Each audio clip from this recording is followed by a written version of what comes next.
J'étais à Miami où elle est lundi, et quand il y avait une vidéo où vous reconnaissiez Alina Garcia et Dario Fernandez et Toba Regalado, tout le monde a applaudi avec enthousiasme. Ils sont tellement enthousiastes à l'idée et que vous soyez le secrétaire d'État. Et donc ils sont tous très excités.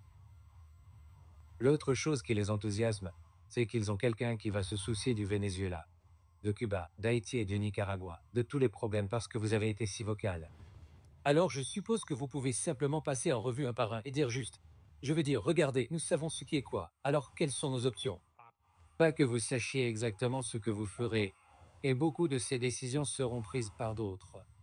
Que se passe-t-il maintenant? Regardez le Venezuela. L'administration Biden a permis au pétrole de circuler. Il a volé l'élection, a complètement violé ce que Biden lui avait dit qu'il ferait. Réincarné. Machado était probablement en vie uniquement grâce à votre travail acharné pour vous assurer que Donald Trump publie un tweet. Regardez Cuba maintenant. Ils viennent juste d'abandonner le terrorisme soutenu par l'État. Ce qui n'a aucun sens.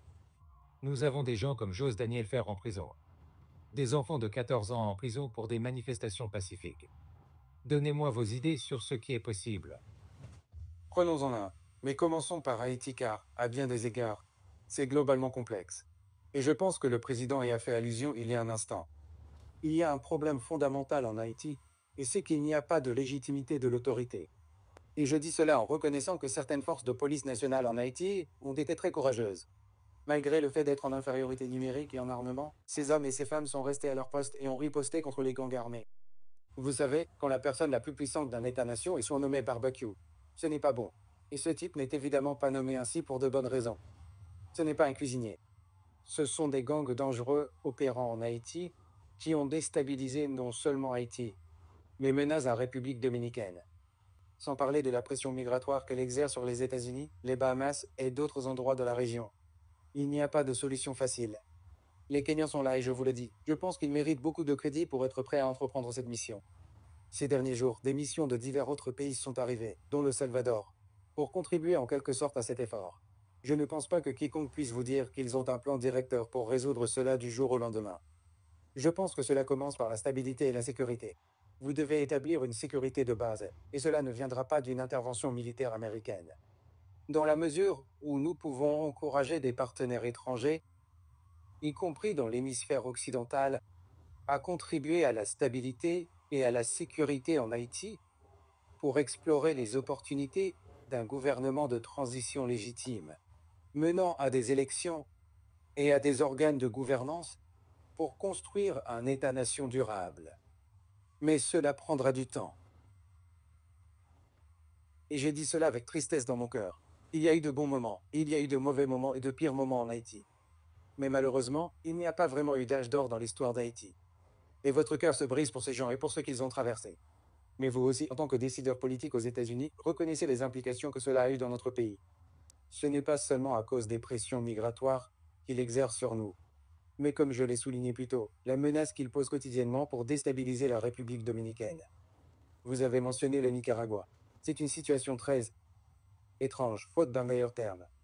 Les sandinistes plutôt, l'une des premières choses qu'ils ont faites dans la nouvelle année est qu'ils ont expulsé toutes les religieuses du pays. Ils ont déclaré la guerre à l'Église catholique, qui était la dernière institution du pays capable de leur tenir tête.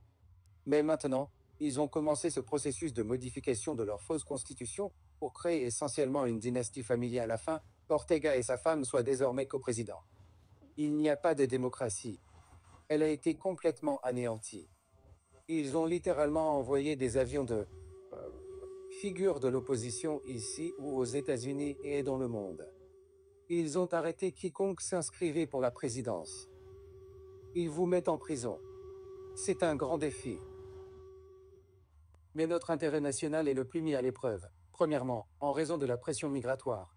Deuxièmement, parce que le régime nicaraguayen permet aux gens de venir au Nicaragua sans visa depuis n'importe où dans le monde et ensuite de transiter vers les États-Unis. Ils sont devenus le point d'entrée pour les gens du monde entier, car vous entrez sans visa. Ils vous facturent un 000 $ ou le tarif actuel. De là, vous prenez la route des migrants vers les États-Unis. Ils ont contribué directement à la crise migratoire à notre frontière sud. Et le troisième est que les Nicaraguayens ont essentiellement invité les Russes à établir une présence navale militaire au Nicaragua dans notre hémisphère. ce qui constitue une menace pour notre sécurité nationale qui doit être abordée.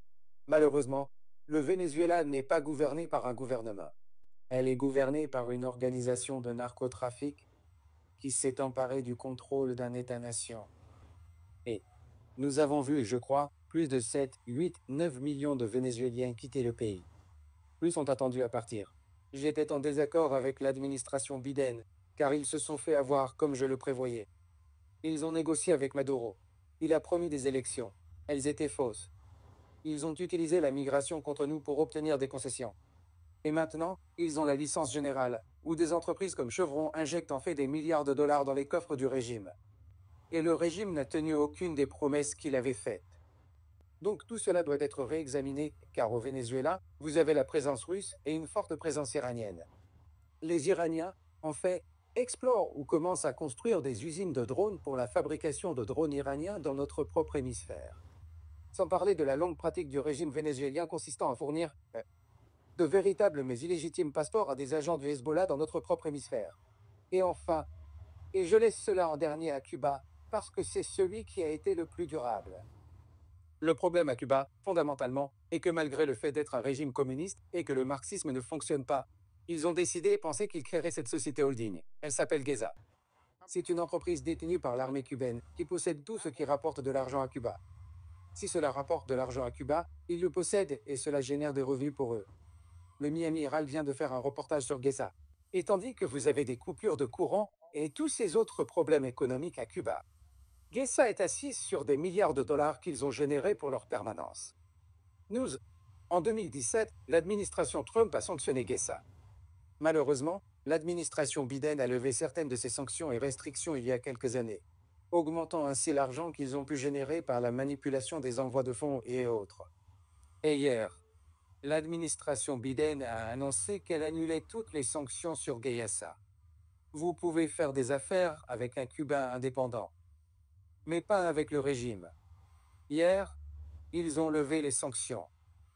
La nouvelle administration n'est pas liée par cette décision, mais c'est en place. En fin de compte, le moment de vérité arrive. Cuba s'effondre littéralement, générationnellement avec tous les jeunes qui partent, mais aussi économiquement.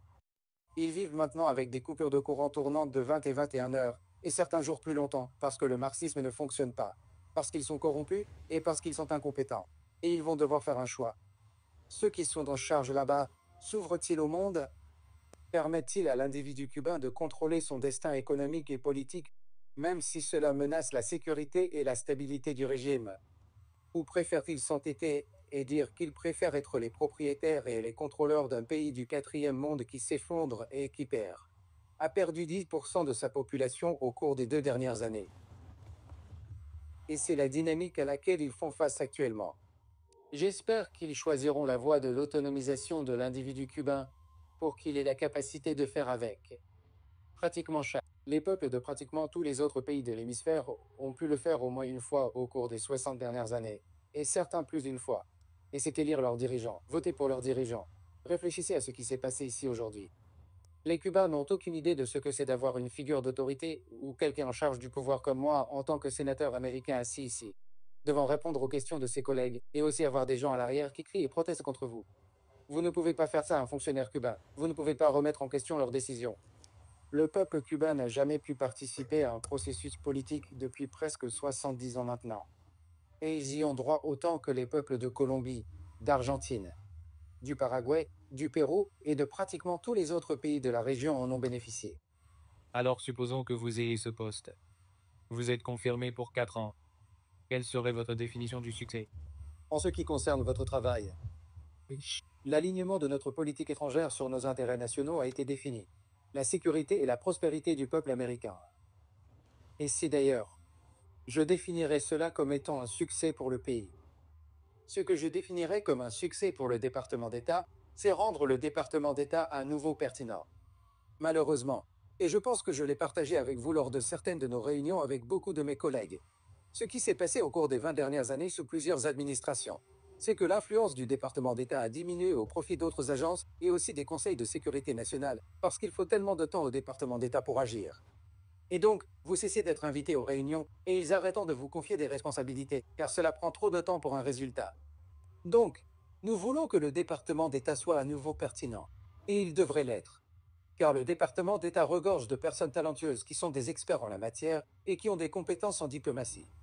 Et il n'est pas pleinement utilisé, et car de plus en plus, sur question après question.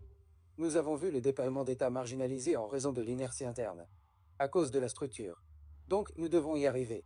Nous devons être à cette table lorsque les décisions sont prises. Et le département d'État doit être une source d'idées créatives et de mise en œuvre efficace. Donc, je définirais comme critique de rendre le département d'État à nouveau pertinent dans notre politique étrangère. Et je pense que c'est quelque chose qui n'est peut-être pas aussi perçu par le grand public que par ceux d'entre nous qui l'observent quotidiennement. Merci.